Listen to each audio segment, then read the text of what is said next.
ہو اللہ اللہ اللہ اللہ اللہ اللہ اللہ اللہ اللہ عبداللہ جاں حق آگاہ مرد خلیق و فیض وجود، جن کے ذکر خیر سے قلم میری شاہ آموز، قبلائے طالبان حق خستہ نواز و عقدہ کشا، مہر تاباں فیض بابا جمال کی روشن نمود۔ اس کائنات ہست و بود میں ابتدائی آفرینش سے تاہنوز بہت سی نابغہ روزگار ہستیاں تشریف لائی، جنہوں نے اس عالم آب و گل میں فقط رضائے الہی کو ہی اپنا مقصد حیات بنایا، اور جن کی زندگی قل ان صلاتی و نسکی و محیای و مماتی للہ رب العالمین کی عملی تصویر ہوتی ہے، جن کا سینہ توحید و رسالت کے فیضان کا گنجینہ، اور جن کی گفتار حق و صداقت کی آئینہ دار ہوتی ہے، جن کے ذہن کے دریچے اللہ تعالیٰ اور اس کے محبوب مکرم صلی اللہ علیہ وسلم کی محبت کا مرکز ہوتے ہیں، جن کی فکر صائب، سوچ پاکیزہ، نگاہ بلند اور سخن دل نواز ہوتا ہے۔ وہ جب بولتے ہیں تو حکمت کے موتی جھڑتے ہیں، جن کے چلنے سے وقار، گفتار میں متانت اور سکوت میں گہرا تفکر پایا جاتا ہے،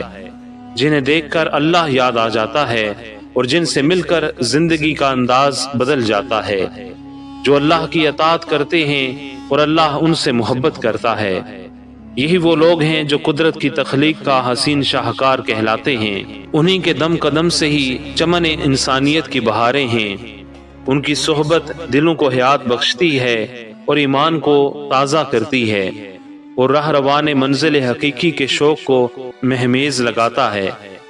ایسے ہی پاکیزہ فطرت اور نیک طینت افراد کی سنہری فہرست میں ایک باوقار نام، آفتاب شریعت، مہتاب طریقت، عالمی مبلغ اسلام، زینت الذاکرین حضرت خواجہ ابو الخیر پیر محمد عبداللہ جان رحمۃ اللہ علیہ کا بھی ہے، جو آسمان علم و فضل پر نیر تاباں بن کر چمکے اور اپنی ضیاء بار سہانی کرنوں سے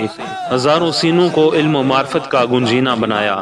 جو چمن اسلام میں گل رعنا بن کر کھلے اور محبت رسول کی مہک سے بے شمار افراد کے مشام جاں کو معطر و معمر کیا۔ آپ کی ولادت 15 ذوالحجہ بمطابق 17 فروری 1938 بروز جمعرات پشاور شہر محلہ بانا ماڑی میں ہوئی۔ قبلہ عالم دوران تعلیم ہی بطور بیعت میکدہ نوابی سے منسلک ہو گئے۔ یکم رجب المرجب بمطابق 7 مارچ سن 1954 سالانہ عرس مبارک دربار عالیہ مہر شریف کے موقع پر آپ کو خلعت خلافت سے نوازا گیا۔ قبلہ عالم نے کئی حج ادا فرمائے اور سینکڑوں مرتبہ عمرہ کی سعادت حاصل کی۔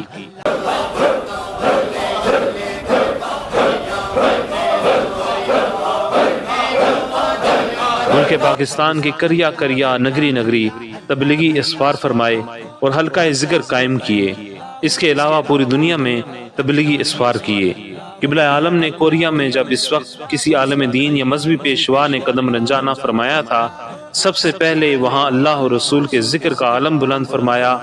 مساجد کا افتتاح اور حلال فوڈز کے لیے مختلف مقامات پر ہوٹلز کے افتتاح فرمائے۔ متعدد افراد آپ کے ہاتھ پر مشرف باسلام ہوئے۔ اسی طرح برطانیہ، امریکہ اور کینیڈا، آسٹریلیا اور یورپ کے جزائر میں دعوت و تبلیغ کے فرائض سر انجام دیے۔ مڈل ایسٹ، شام، مصر، ابوظہبی، عرب امارات میں عشق مصطفیٰ کے پھول کھلائے۔ مشرق وسطیٰ میں سمرقند حضرت بہاؤالدین نقشبند کے مزارات، امام بخاری، ترکی میں مولانا روم اور حضرت ابو ایوب انصاری رضی اللہ تعالیٰ عنہ کے مزارات پر حاضری دی اور وہاں کی علمی مجالس میں شرکت فرمائی، خطابات فرمائے اور سینکڑوں افراد داخل طریقت ہوئے۔ سن 1973 میں سلسلہ قادریہ رضویہ میں حضرت ضیاء الدین مدنی نے خلافت و اجازت سے نوازا۔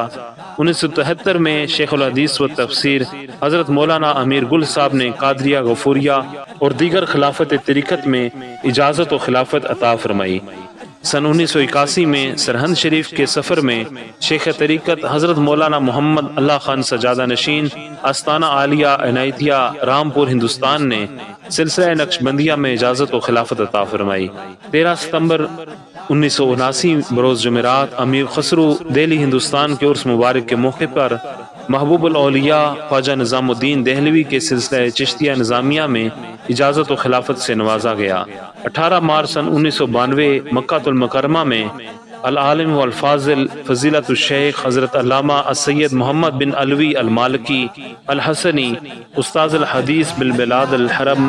مکہ المکرمہ حجاز مقدس نے علمی سند عطا فرمائی، اور دبئی میں فضیلت الشیخ حضرت یوسف السعید ہاشم الرفائی نے سلسلہ عالیہ رفعیہ میں اجازت و خلافت عطا فرمائی۔ قبلہ عالم نے قبال مہربانی فرماتے ہوئے اپنے نور نظر خواجہ ابو الجمال الشیخ پیر محمد بدر عالم جان دامت برکاتہم عالیہ کو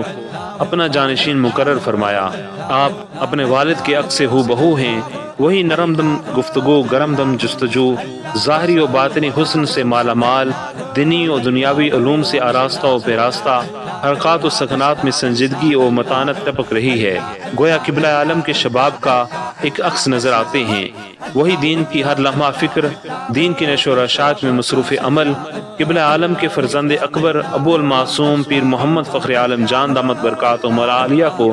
دربار شریف کے امور اور انتظامات کی سرپرستی فرماتے ہیں۔